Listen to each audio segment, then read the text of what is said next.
L'kutei Sichos Chelek Tazayin Vaera Hey Lili Nishmas Rabbi Yosef ben Yamin ben Reb Menashe Kaltman. What a fascinating sicha! Something that we say in the Haggadah every year, in Machlekes, a dispute between Rabbi Akiva and Rabbi Eliezer about the depth of the makos, of the plagues that plagued the Mitzrayim, will take on an entirely new meaning based on what we're going to learn today, on how deep can Mitzrayim, can Klipa affect us or affect our world, and how do we get out of it? Let's begin. Die Makis, was der Eberster gebracht auf die Mitzrayim, ist da plukte zwischen Rabbi Eliezer and Rabbi Akiva with regards to the Makis that the Eberster brought upon the Egyptians. There is a dispute, a difference of opinion between Rabbi Eliezer and Rabbi Akiva. Rabbi Eliezer Emer kol Makkah hoysa shel arba Makis. Every Makkah that was brought unto the Mitzrayim consisted of 4 Makis. Rabbi Akiva Emer shel chamish Makis. Rabbi Akiva says that every Makkah that the Eberster brought upon the Mitzrayim was consisted of 5 Makkahs. Was is der Teuchel von die 2 Deis shel arba shel chamish? What is this argument? What does it mean there were 5 plagues, 4 plagues? What do they mean by this? Is mavur in kol boy b'shem bala malamed. So the kol boy brings an explanation. As the plukte is, the argument is as follows. Rabbi Eliezer halt, as the Makis haben durchgenommen alle daled Yesedes von der Sach. Rabbi Eliezer holds that the Makkah permeated all 4 elements that make up the thing in welcher whatever was afflicted, whatever was smitten, it permeated all 4 elements of it. As we know, Kabbalah tells us, and it's brought even in the first Perek of Tanya, that every physical object, every gashmistic thing is made up of 4 elements: Eish, Ruach, Mayim, and Ofar. Fire, wind, water, and earth. So every physical thing, everything Hashem created is made of these 4 elements. It only depends how much of each element is in it that gives you the finished product. So say, for example, a tree is going to be a lot of Ofar. Water is going to be mostly water, but it's going to have other ingredients, other elements in it as well. Das heißt, die Makkah is given nicht nur in der Sach, wie sie ist schön am Murki von alle für Yesodis. Comes Rabbi Eliezer and says that the Makkah, it didn't just smite the finished product as it is already put together of all of its 4 elements, nor is the other great noch tiefer. The Makkah reached deeper than the external, superficial, finished product. Euch in dem Etzem von jeden Yesod, even into the core of each of the elements. Was is in der Sach? Und der Riber is the Makkah shel arba, and that's what he means. It was consisted of 4 Makkahs. Each of the 4 elements was smitten with this Makkah. Ule Dugma, for example. Wie der Makkahs Dam is geschlagen geworden, nicht nur die Wasser, wie das sich als Metzias von Mayim. When it came to the Makkah of blood, which affected the water, it didn't just affect the water as it is a finished product, as it is water. Even the fire or the wind or the earth that is in the water was also afflicted. For example, if you were to cook water, you will see vapor coming out of it, which means that there's wind, there's ruach in the water. When water evaporates, you see dust that forms, meaning that there is some minute amount of dirt within the mayim. And even the fact that you could cook water, that water is affected by fire, it means that there's some element of fire in the water as well. So when we look at a glass of water or a body of water, we know that that water is made up of all 4 Yesodis. It's mostly mayim, but there's also Eish in there, Ruach in there, and Ofar in there. And comes Rabbi Eliezer and says that when the Eibishter gave the Makkah of Dam, afflicted the water, but also the Eish and the Ruach and the Mayim that was in the water as well, and the Ofar. So it was in the Davar Hagoli, in the revealed finished product, as well as in the 4 elements that make up that product. Rabbi Akiva tut auf noch mehr. Rabbi Akiva goes deeper than that. As the Makkah is echt geworden in dem Chomer hiyuli von der Sach. Everything that we see in creation, that as we just explained is made up of 4 elements, also has something deeper than that. The atom, the nucleus, that makes this thing that is higher, or that is not yet identified by 4 different elements. Was ist Pashat ausgetan von dem Zier von der Daled Yesodis. This nucleus, this formless source, is not yet defined by 4 elements. So really there's a 5th thing. You have, besides for the finished product, you have the 4 elements, and then you have the nucleus, the source, that is higher than the 4 elements. Kumtu, he says, yeah, der Mak is gen shel chamish, in the Daled Yesodis un in Chemer Yuli. And therefore, according to this would mean that each makkah affected the 4 elements, plus the source of it all, plus this formless matter that is the nucleus of this thing that's about to be created, which is the 5th. I can't call it an element, it's not a yesoid, but it's a 5th level which the makkah reached, and therefore he says, this is the explanation of the kolboy. That according to Rabbi Eliezer, the makkah reaches into the 4 Yesodos, and according to Rabbi Akiva, it reaches also into the Chaymer Hiyuli, into the source, into the nucleus. And Sif Beis, the Rebbe is going to explain, very simple. Why does the makkah have to go that deep? Because the Klippa went that deep. Because the Tumah of Mitzrayim reached as deep as it did, depending on which opinion you take, that's how deep the makkah has to go to strike and to get rid of the Tumas Mitzrayim.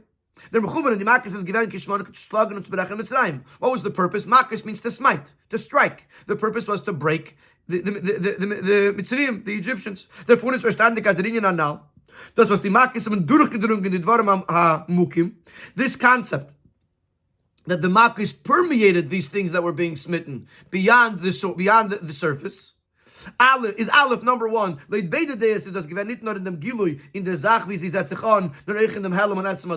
opinions will agree that the makkah reached deeper than the surface, than the outside.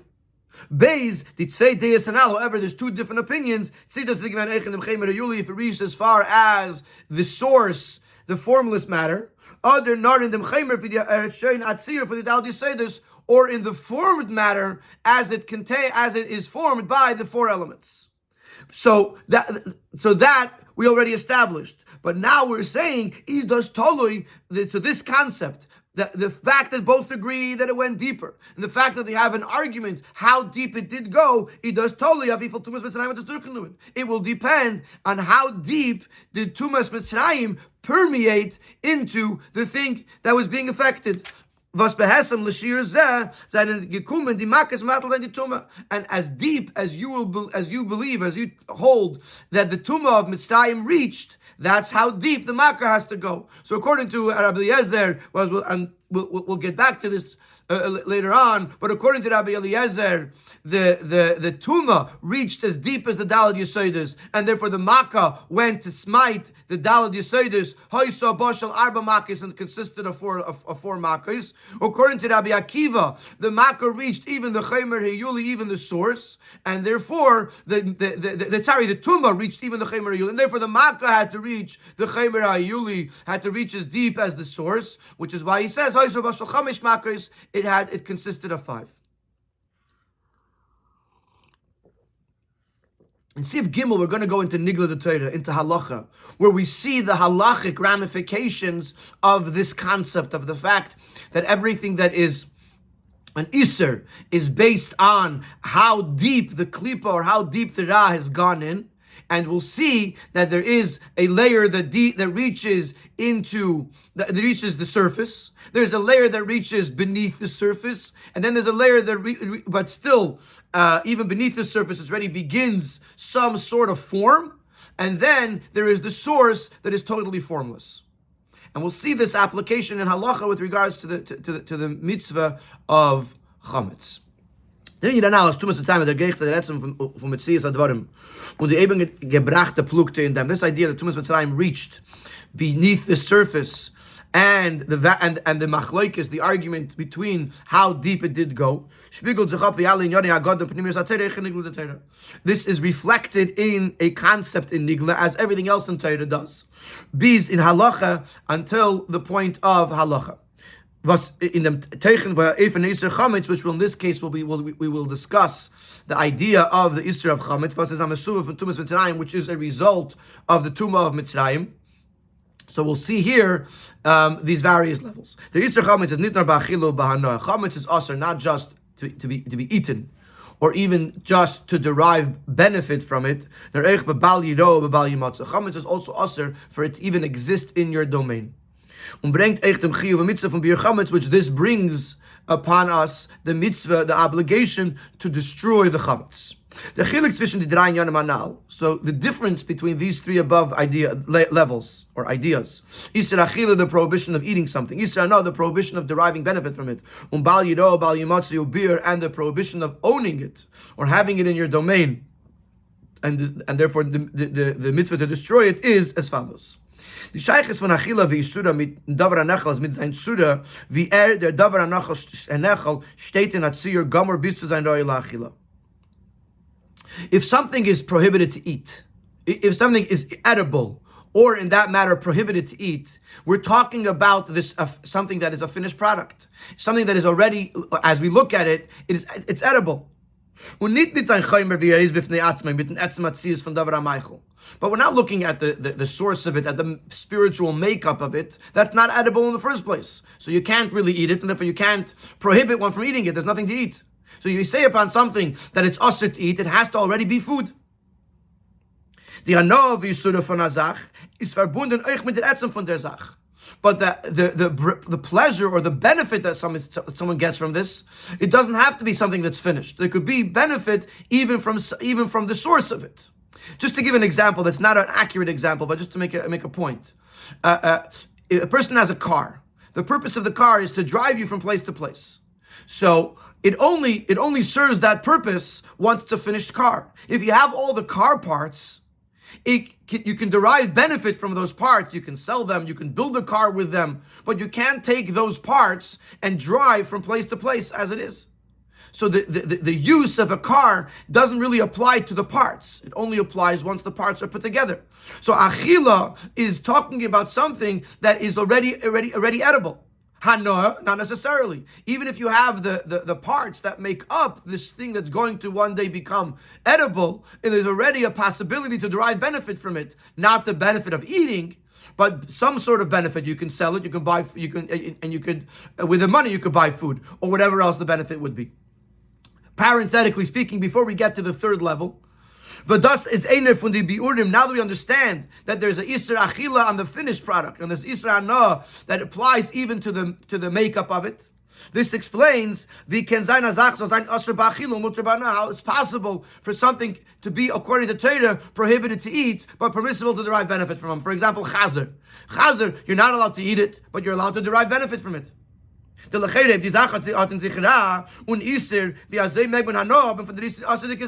If something has negative energy in it, how can you derive benefit from something that has negativity in it? No, the beer and the mizbah, the explanation according to this is, the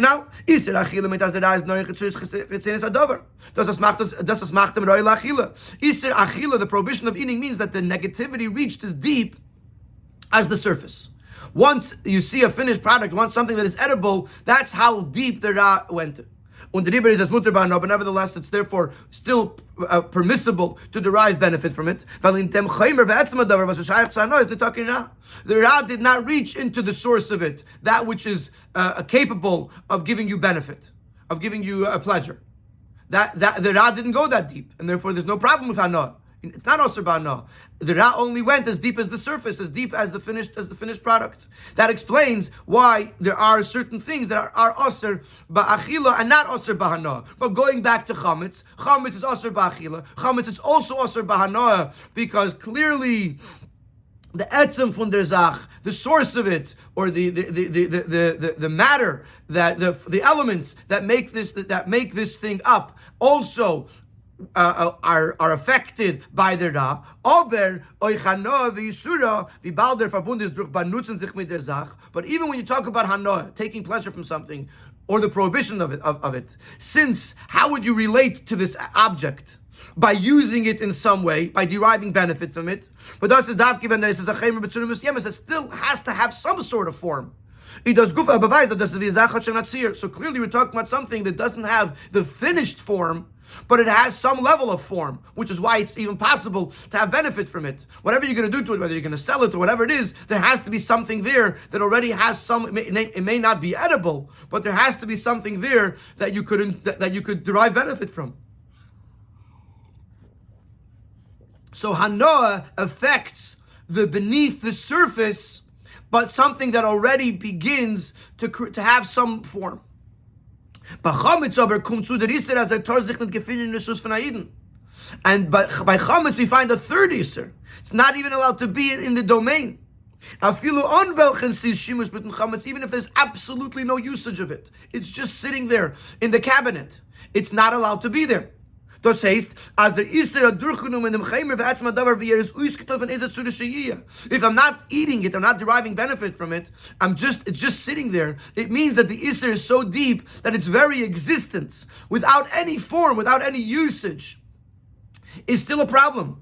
Was der Fall ist, der Yimotze, die etzem Verrannenkeit von dem Chametz in seine Schuss, Asr, and therefore the very being of the Chametz, the very existence of the Chametz in his domain, in his possession, is Asr. So from this we see that the Isser of Chametz doesn't just affect the surface. It doesn't just affect the beneath the surface that already has some type of form, but it reaches the very existence, the source of it, before it can even be defined in any way, shape, or form, is also Asr because the Isser, because the Klipa, the Ra, has reached that deep. So when Rabbi Akiva talks about the Makkah reaching the Chaymer Hiyuli, it would be similar to the fact that the Isser of Chametz reaches even the very existence of the Chametz, not just the finished form of the chametz, or even the beneath the surface, but some level of form, but the very existence of it. Similarly, in Sif Dalid, we're going to explain a machlokes of how to get rid of chametz based on this explanation as well. The fact that there's two opinions between Rabbi Akiva and Rabbi Eliezer, and how deep the chametz goes, how deep the chametz affects the physicality of it, will also explain this machlokes in the Gemara in Psachim, in the Mishnah in Psachim, how to get rid of chametz. In the mitzvah from chametz, the apluktis zwischen Rabbi Yehuda and Rabbi Chachamim, in the mitzvah of destroying the chametz, there is a machlokes between Rabbi Yehuda and Chacham. Rabbi Yehuda says the only way to destroy chametz is by burning it.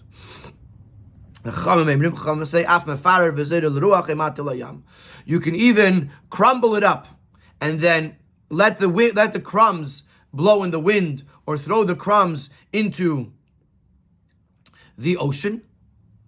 Is also an acceptable form of destroying chametz. Is the Ragatchaver masbir dem tama pluktu? So the Ragatchaver explains what is the reason behind this argument. Later, Rabbi Yehuda according to Rabbi Yehuda, you have to destroy the very existence of the chametz. Therefore, it has to be burnt. Because if you just crumble it and throw it into the wind, the existence of the chametz remains. It's not entirely destroyed. The Chacham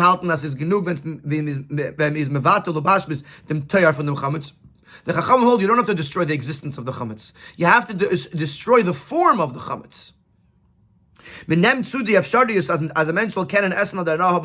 As long as you remove the possibility for the person to derive any benefit or eat the chametz, that's enough. Which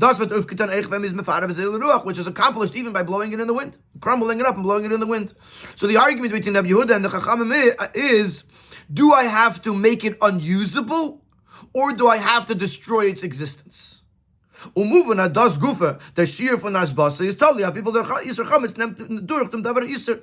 let's apply this to the language that we are using today about the Daled Yesodus, which is the toyar, the form of of what we're using and the etzem of what we're using, we can use the same language. Why is there a machlokes whether I have to destroy the chametz or just not be able to use it? It depends on how deep the ra of the chametz, the negativity of the chametz, permeated into this food. If we're going to say that the Isser, the Ra, reached the very existence, the Chaymer Hiyuli in the language we used before, the source of it all, when it's still on the level of an atom, of a nucleus. So then the only way to respond to that is by destroying the chametz until the point that it doesn't exist anymore. And if you hold that the Isser only reaches as it begins to form into something, then it's enough to destroy the form of it. Once you destroy the possibility of eating it or deriving benefit from it, you don't have to destroy the very existence of it. Because that has no Isser. Once you destroy the form of it, you've already gotten rid of the Ra. So now let's come back to Rabbi Eliezer and Rabbi Akiva. As the two days and the two shittas from Rabbi Eliezer and Rabbi Akiva, so these two opinions between Rabbi Yehuda that you have to destroy the chametz because the chametz reached into the very core of this thing, or the chachamim that you just have to make it unusable because the chametz only reaches into the food as it's beginning to form into something, will be consistent with the machlokes of Rabbi Eliezer and Rabbi Akiva with regards to the makkos. Rabbi Eliezer v'zok, that's called mako sheshalarma makkos. As the makkos, I don't know, given in the zach v'es shendem tziyuf and dalad yisay. This Rabbi Akiva who holds that every makkah consisted of 4 because he holds that it only affected the physicality as it was already formed into the 4 elements. This will be consistent with the shita of chachamim that it's enough to crumble it and blow it in the wind. As ben darf no Vaera sein die Metzias von chametz wie es ist verbunden mit der Vetzure von chametz the Avshari is v'chile v'ano. It's enough to blow it in the wind because you only have to destroy the chametz as it already begins to have some sort of form. In other words, once there's a possibility for either eating it or deriving benefit from it. Und das Rabbi Akiva wel gesagt, das kol makkah chulu shel 5 makkahs. And Rabbi Akiva holds that each makkah was made up of 5 makkahs because the makkahs are euch given in chaymer hayuli, because the makkahs reached even into the nucleus of it, even into the formless source of it all. He does violate halt because he holds like Rabbi Yehuda that bir chametz can only be done through burning. He holds that the chametz reached even into the essence of it, and therefore the only way to destroy the chametz is by destroying the very existence of the chametz and therefore of the food, and therefore it has to be done through burning. So this is a parallel in Nigla de Teda where we see the same concept that the prohibition of something is dependent. The depth of the prohibition is is dependent on how deep the negativity permeated into this item, and based on that is the extent of its iser.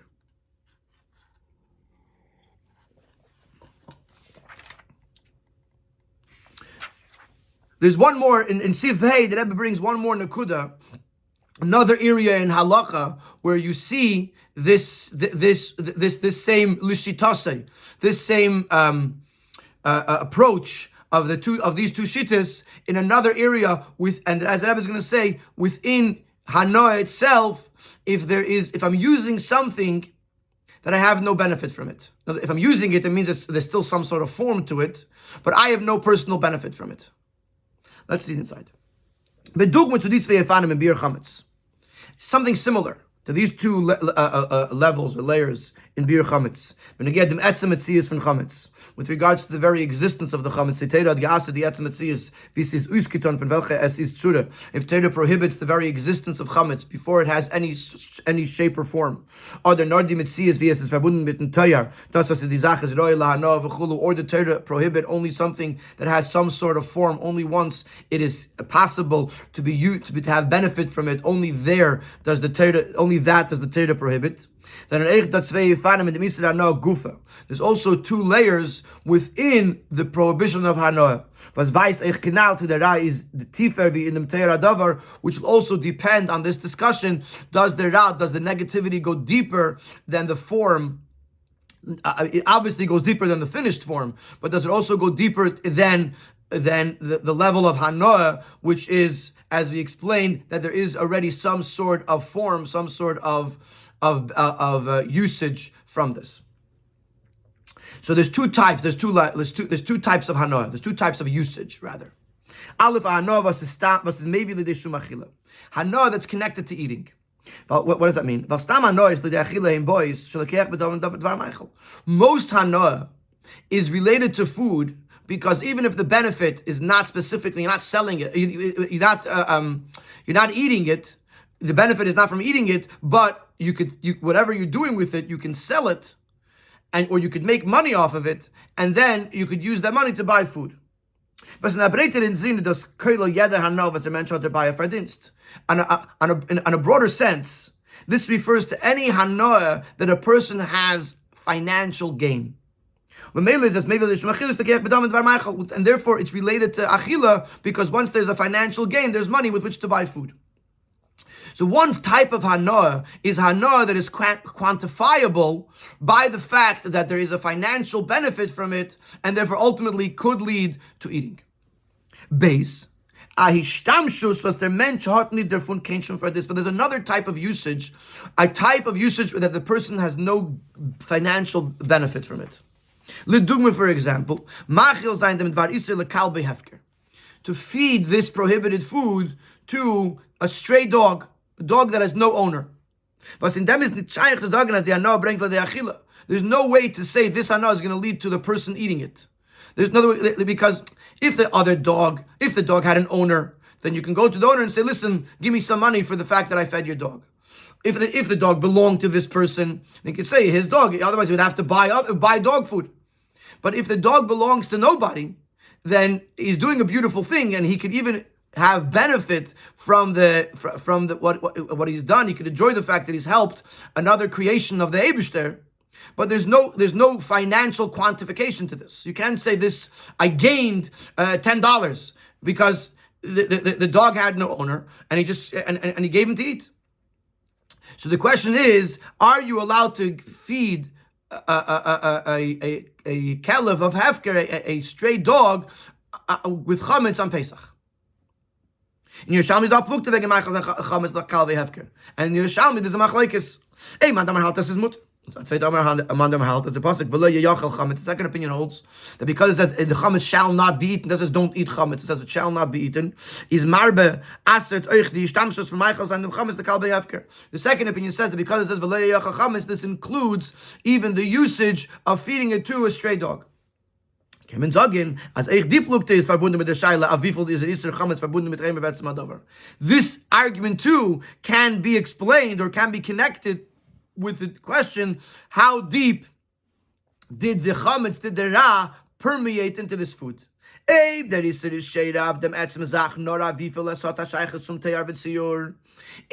iser affects the thing only as it's a finished form, or even some sort of form, then is the isra novus verbunden mit netzem davar mugbul blows to the anois was having a shaykhs isra achila maybe the dushum achila. Then the prohibition of hanoah has to be quantified by this as well.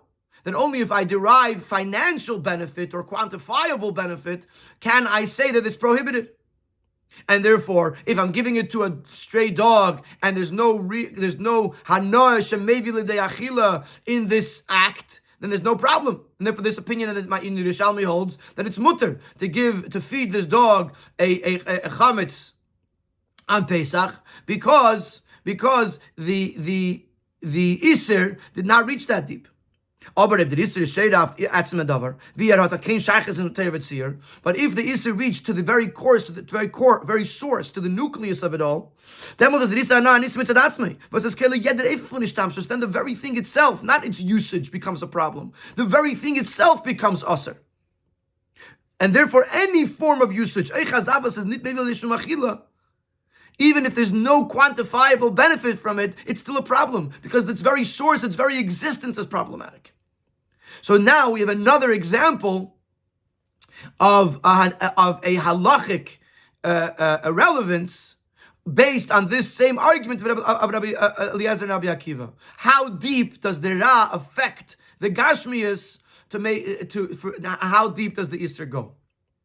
According to this, not just according to this last thing, but according to this concept, that the machlekes of Rabbi Akiva and Rabbi Eliezer is based on how deep did the makkah reach, how deep did the ra go. According to this would mean that according to Rabbi Yossi Aglili, which Rabbi Yossi Aglili's opinion is brought in the Mechilta before these two. Also, when we say the Haggadah on Pesach, we also first mention the opinion of Rabbi Yossi Aglili, Menayin shaloku hamitznim b'Mitzrayim nor eser makes v'alayom loku chamishi makes, where he doesn't go into multiplying the 10 makes. He says in Mitzrayim there were 10, and that's it. The only way to explain that is that Rabbi Yossi Aglili would hold. Rabbi Yossi Aglili would hold the chametz is mutter b'ana. I mean, that wouldn't be the halacha, but that would be his opinion. Das beweis kinal as the Isser chametz is not in Torah davar. If each makkah only affected the thing itself, it means it only affected the most external, finished form of the chametz, which is chametz as something that is edible. That's the only. That's the depth of the Isser. The Isser of chametz reaches the Torah davar, the finished form. And if we, in the context of Tumas Mitzrayim, it only reached the surface. It only reached the most external layer of it. Therefore, the makas only affected the finished product as it was already blended together of its 4 elements, and therefore there was only one makkah, only the finished product. And then if you bring it back to chametz b'Pesach, only the achila, only the part that affects the finished most form is problematic. But hanoah, which is dependent on the daled yesodis, that was never affected by the klipa of Mitzrayim. Therefore, it's not affected by the chametz, and therefore it's not aser b'ana, according to Rabbi Yossi Aglili. So this gives us an insight. Now, Ad Kan, we've explained, there's more to come, but so far we've explained very, very well the machlekes of Rabbi Eliezer and Rabbi Akiva, and including in that Rabbi Yossi Aglili as well. And the discussion, of course, is how deep did the klipa of Mitzrayim reach within the Gashmis, within the physical matter, to understand how deep did the makkah go to undo the klipa of Mitzrayim, and based on that, we'll see how deep is the Isser of chametz, how strong rather is the Isser of chametz, based on how deep did the ra affect the Isser.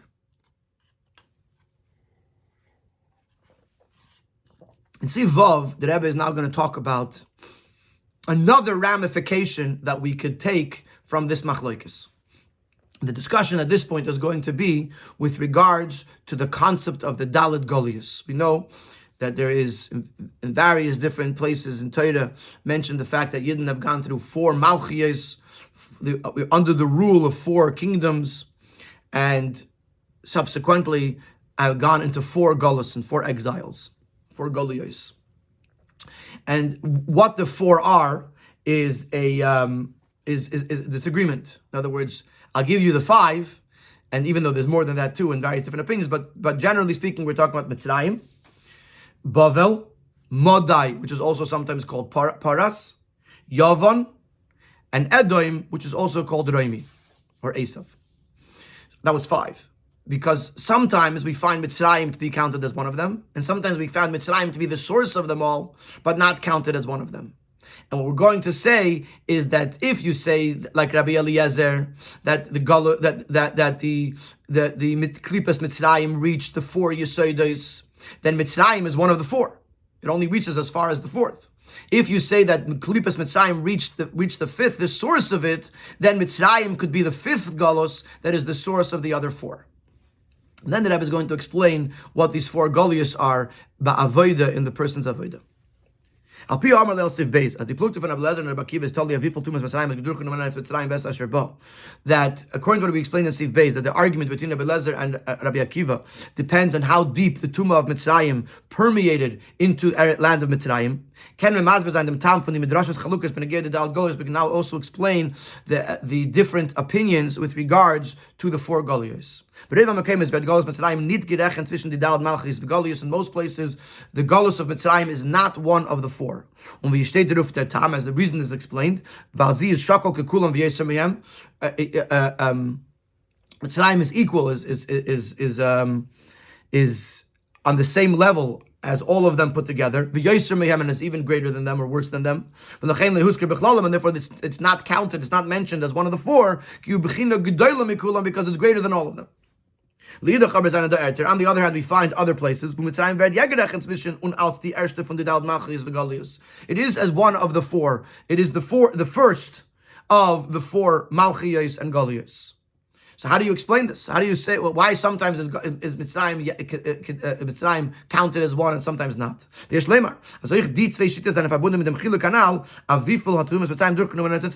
Also these 2 opinions can be explained according to this discussion, how deep the Tumas Mitzrayim affect the land of Mitzrayim.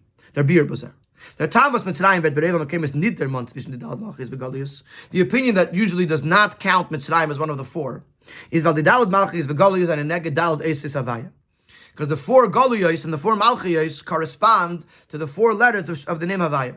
Yud Kei Vav Kei. Galus Mitzrayim is Neged Koitza Shel Yud. And the Galus Mitzrayim corresponds to the tip of the letter Yud, which is higher than the other 4.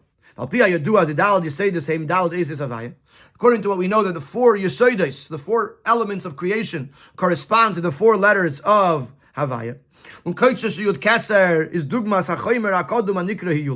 And the tip of the Yud, which is the Keser in comparison to the other Spheros, and in comparison to the materials, to the elements of creation, the Koitze Shel Yud is the source of it all, the formless matter that is called Hiyuli. Kumtuis as the Dalid Galuyos and Neged Dalid Yesodos. So according to this, you basically, it goes together. You have the 4 letters of Shem Havaya, you have the Spheros, you have the Galuyos. So that would mean that the 4 Galuyos correspond to the 4 Yesodos. Galus Mitzrayim hat angerührt euch dem Chaimer Yuli, and therefore if Galus Mitzrayim is Koitzo Shel Yud, that means that it affected the Hiyuli, the nucleus, the formless matter that is the source of everything, and therefore Galus Mitzrayim is really the source of all the Galuyos. It's not part of the 4. Whereas the opinions that say that Mitzrayim is one of the 4 Malchiyos, this would be according to the opinion that Mitzrayim corresponds not to the Koitze Shel Yud, but to the Yud itself, which is Chachma. Even though this opinion agrees that Mitzrayim is still the source of all the Galuyos. It is aber Asheres was is koilel di ala Galuyos, but it means that it is also part of them. Und leit der Deye hat Klippes Mitzrayim angerührt nur in dem Chaimer was hat schein dem Zier von Dalad Yesodos. This opinion would say that the Galus Mitzrayim, the Klippes Mitzrayim, only reached the 4 Yesodos, not the Hiyuli. It didn't reach the source. It only reached the ultimate source. It only reached the 4 elements that is already the beginning of the formation of the Gashmias of Mitzrayim, and therefore Galus Mitzrayim is part of the 4 because it only reached the Yud, the Chachma. It only reached within the 4, and therefore it's one of the 4 Galuyos. So now we've used this concept of the fact that there's 2 opinions, really 3, but we're focusing mostly on the 2 opinions of how deep did the Klippes Mitzrayim go. Not only does it explain to us the machlekes of Rabbi Eliezer and Rabbi Akiva, not only does it explain to us the machlekes in Rabbi Yehuda and Chachamim, whether you have to burn the chametz or just crumble it up and make it unusable. Not only does it explain the machlekes in the Yerushalmi, whether you're allowed to feed a stray dog chametz on Pesach, it also explains the machlekes whether Mitzrayim is counted as one of the 4 Galuyos or whether it's the source of it and higher than the 4. In Sif Zayin, the Rebbe is going to bring us all back down to us. How does this affect us in our avodah? The Rebbe is going to say is that that we have to go out of galus in our own personal galus on each of these 4 levels, and according to Rabbi Akiva, we have to go out of galus even on a 5th level. The idea of galus Mitzrayim also exists on a spiritual level. Mitzrayim comes from the expression from the word Mitzrayim, which means limitations and boundaries. Constraints. Golos Mitzrayim does the Aveda for Naiden is mit Agvul. Golos Mitzrayim means that the Yid is serving Hashem, but in a limited way. When you see es Mitzrayim is was Ageta is Pavidas and Alamedid Vagbolis, Eich von the Agbola von Chelek, and going out of Mitzrayim represents the person that is able to go out of those things that are limiting his journey, limiting his connection with Hashem, limiting his serving of Hashem, even holy things that are limiting him. Yitzias Mitzrayim means to go out of any form of limitation. When in dem is dit flucht, das was in a blazen Rabbi Akiva. See the makis and given nor in the dal you say this. Other in Chaymer Yuli, and here we have a machlokes between Rabbi Elazar and Rabbi Akiva whether the makis reached just the 4 elements or it also reached the source of it. Was in Ruchnius meint es, Tzias fordert sich die Aveda von Yitzias Mitzrayim nor in the Eser Keichas HaNefesh. Is the person required to go out of Mitzrayim only on the level of his 10 koiches, was teilen sich in 4 sugim kinegedal deze shem havaya, which is subdivided into the 4 sections, the 4 yesodas that are, as we said, parallel to the 4 eis shem havaya, which are Aleph, Aveda b'peil b'machshava dibur ma'aseh malchus, the serving Hashem in the most practical way, thought, speech, and action, which corresponds to Malchus, or Beis b'midas, serving Hashem through one's midas, which goes with Zah. Gimel b'seichel, which is Bina, serving Hashem with a person's seichel. Und Daled misidis nefesh chachma, or on the 4th level, on the level of chachma, which in the person is the level of Mesidus Nefesh. In other words, is this the extent of the person's avodah that he has to reach into these 4 levels? Or does a person have to go out of Mitzrayim even on the level of Yechidus B'Nefesh, which corresponds to the Chaymer Yuli? And the Rebbe is going to explain. Rabbi Eliezer held as kol makkah chulu shel makkahs. Rabbi Eliezer holds that every makkah was made up of 4 makkahs. As dav zayin the aveda von Yitzias Mitzrayim and Aleph 4 sugim for keichas hanefesh. A person has to go out of Mitzrayim in all 4 levels of his keichas hanefesh, all 4 categories. A race came from the agbalas from Yadif and say to go out of the limitations that he has within each of these 4 levels. And the Rebbe is going to elaborate. The lowest level is the Medida Vagbolens and Mechamas HaYetzer. He's fighting the Yetzer Hara, was bringt him to Ever Zainachman Lisland b'Maisub Dir Machshav b'Peil. The Yetzer Hara is limiting him. The Yetzer Hara is causing him to transgress practical prohibitions, whether it's through action, whether it's in thought, whether it's in speech. Al Kolponim Afisurim was verlying in Amochama Gedela Vatsuma. At least those things, there's something that's easy to not do, is not really a Yitzias Mitzrayim. But those things that are actually difficult to overcome, the Yetzer Hara is fighting hard and you have to fight back. Yitzias Mitzrayim means to not succumb to the seduction of the Yetzer Hara when it's telling you to commit a prohibition. Amer Dakas Dik Eifen in Mitzrayim is a more subtle, more refined level is even a person that is totally scrupulous doesn't even transgress a rabbinic prohibition. He's but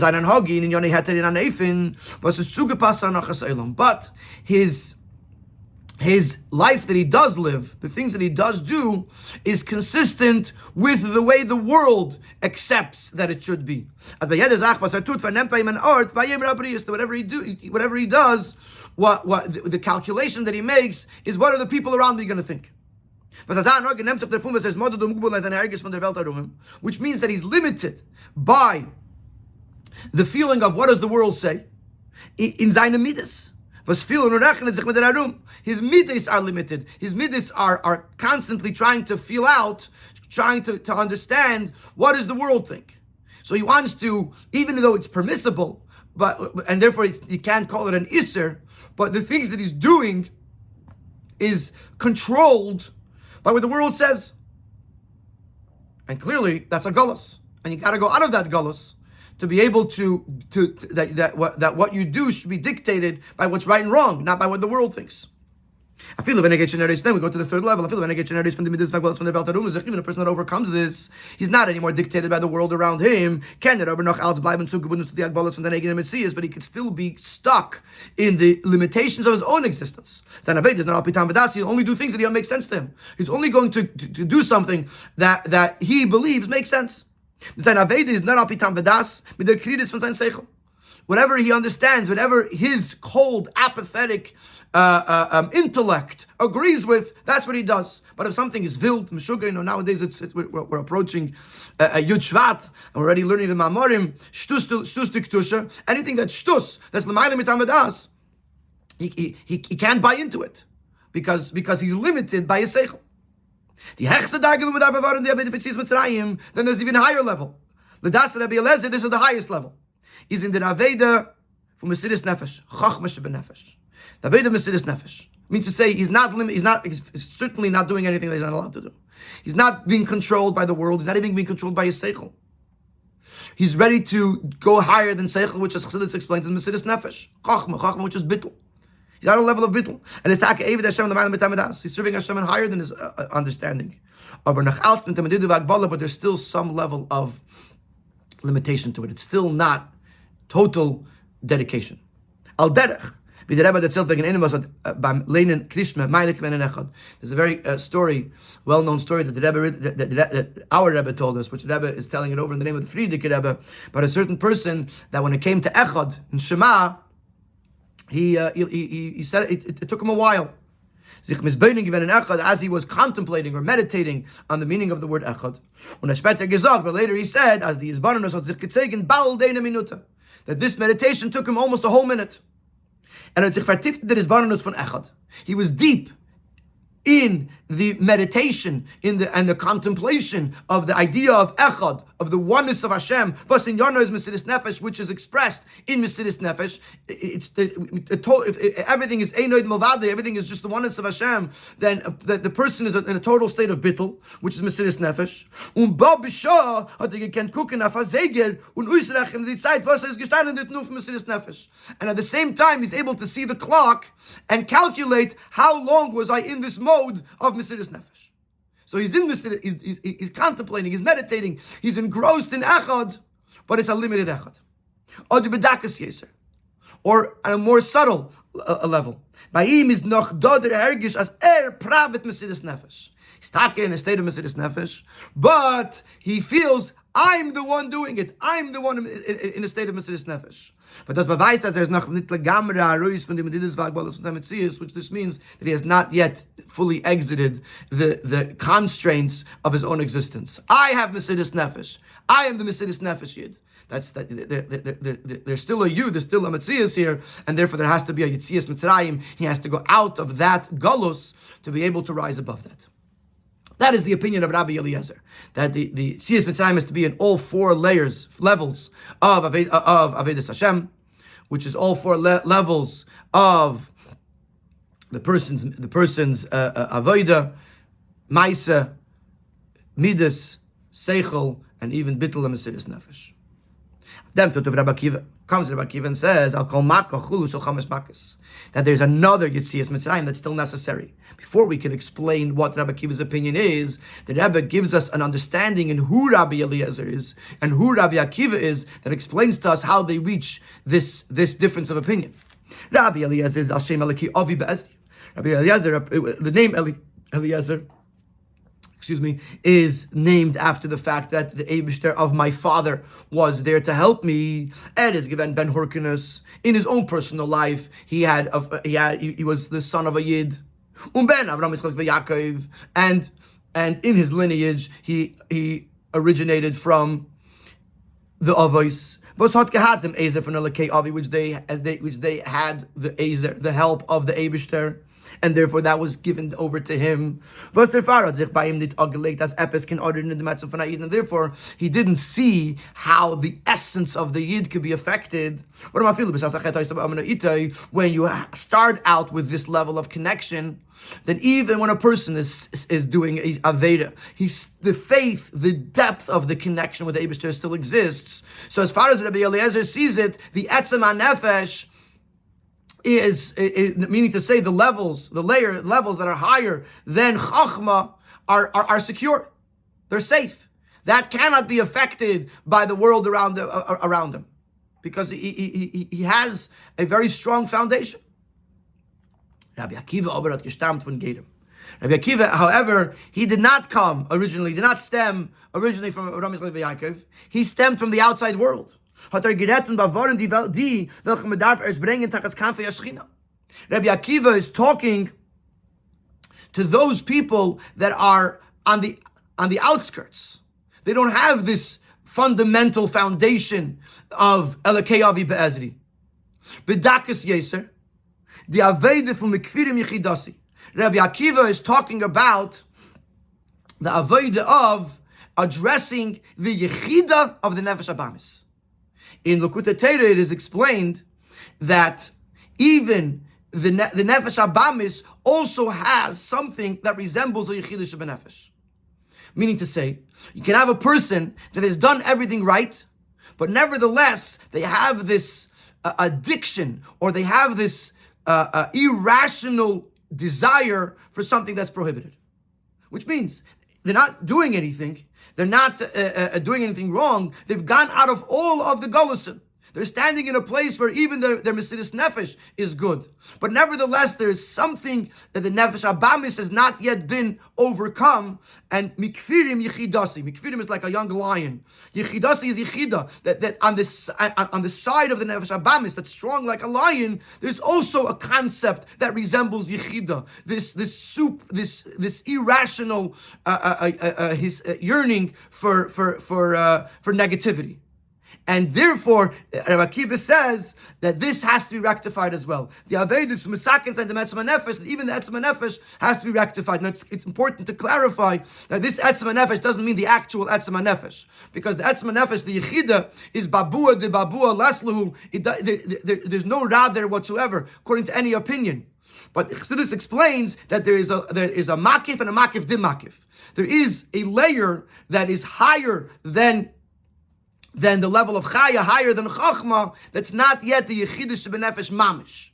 And on that level, according to Rabbi Eliezer, that level is just like the Yechidus Benefesh, and it's untouchable. Rabbi Akiva says, if you're connected, Mele Rabbi Eliezer is connected to Elokei Avi, so then you could say that even the lower Yechida is still secure.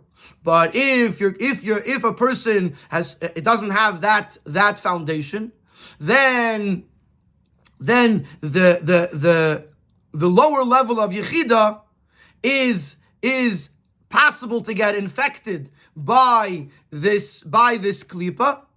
And therefore, Rabbi Akiva says that even that has to be addressed. An example that Rabbi brings in the Ha'ara is Rabbi Yochanan ben Zakkai, who says, Eini Yedei Beis Derech L'Nichanes. Rabbi Yochanan ben Zakkai, who was obviously a truly accomplished person, and yet he said, Eini Yedei Beis Derech, I don't know where I'm going, if I'm going to Gan Eden or I'm going somewhere else. And Chassidus explains, he didn't know if his Avedas Hashem permeated his Etzem HaNefesh. So even a person like Rabbi Yochanan ben Zakkai was concerned that maybe the Etzem HaNefesh had not yet been permeated with the Avedas Hashem. And therefore, it means that it shows us that there's a level that's higher than Chochmah Shebenefesh that might need rectification. And that was the opinion of Rabbi Akiva. That's why Rabbi Akiva said that even the Chaymer HaYuli needs to be rectified. Aber, let's end on a positive note. Mitzad them, not that it wasn't positive till now, but we spoke about the struggles. Let's turn the struggles around. Mitzad them gufa kum taruis an ilu in sveiten katza. But this will actually highlight an advantage on the other extreme. If you're struggling on the level of Yechidus Shebenefesh, then that means that you could actually have a Yitzias Mitzrayim on the level of Yechidus Shebenefesh. They're able to overcome the constraints, the struggles that even the Etzem HaNefesh could have. By reaching in to the Etzem. So you see again that the Etzem HaNefesh doesn't mean the Etzem HaNefesh of the Lakis. It means the Etzem HaNefesh of the Nefesh Abamis. And how would you overcome it? By reaching the etzem hanefesh of the nefesh elikis, and that would override and that would overcome the struggles of the nefesh abamis. Und das bringt zu Yitzias Mitzrayim and Aladargis, and this would lead to Yitzias Mitzrayim on all levels, Uli Gemara, and to the completion of Yitzias Mitzrayim. So Yitzias Mitzrayim from Mitzrayim, the Golos, Mitzrayim, the Golos Achrim, the Gashmias, that will go out of this final Golos. He says the Eibishter promised that just like we went out of Mitzrayim, so too we're going to go out of this galus. And therefore, despite the fact that according to the Rabbi Akiva, there seems to be an even greater challenge to overcome, but once we overcome that challenge, we've reached an even higher level, a level that leads to a personal geula, a personal total geula, and leads to the ultimate geula, ha'amitis v'ashlema.